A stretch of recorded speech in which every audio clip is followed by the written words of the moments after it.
So, I finally went to see 2016 Obama's America. It's very interesting, I have to say. Nothing really new because I've been staying on top of pretty much D'Souza and Obama since he started running for office. I actually investigated him. But what the movie did for me is help cement more clearly Obama's inner workings based on his own words out of his book and his history, which none of that can be disputed. Now, I do want to say that the birther issue is something that I've not really gone into. I've not known which way to bend on it. I wanted to believe it was true. Now, whether or not it is, here's why I wanted to believe it was true. It's because I've had this sense from the very beginning that Barack Hussein Obama is not American. He's not American in his vision. He's not American in the executive orders that he passes. He's anti-colonial. That's what's in his head, and he thinks that we're a really malicious superpower that needs to be downgraded, and by golly, that's what he's done.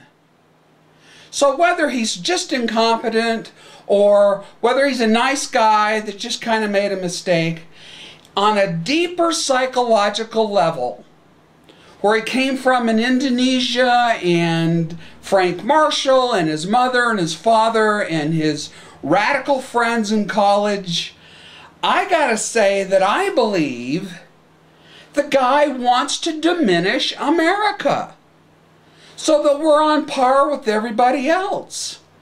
You know, taking down the military and taxing us so that we're in debt and we're in the same crisis that the rest of the world is. Obama does not believe in American exceptionalism. It's the exact opposite. He believes that we're a colonial power that needs to be taken down a notch or two. I recommend you see the movie because it's all put together very nicely, and D'Souza talks about, you know, coming from the same kind of a background, and yet he ended up with an entirely different philosophy. He ended up believing in America's founding fathers, Washington and Jefferson and Franklin. I might add John Adams and some others. But those are not Obama's founding fathers.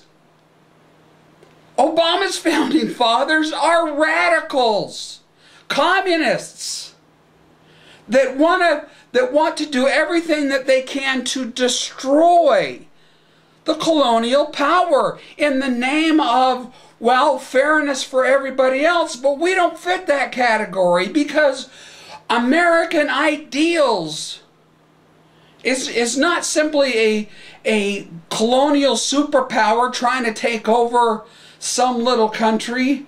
I mean, the best thing you could do is to go to war with the United States, because we'll come in and rebuild your entire civilization. Just ask Japan or other countries that have fought against us. So I recommend 2016 for you to watch. And, you know, I was going to have to travel quite a ways to see it, but it came to my hometown. There it is. More and more people are seeing it. It's educational. It's worth watching, and it brings it all together so that we can see what will happen in 2016 if this anti-American tyrant who is in power stays there. Don't let it happen. Be an American.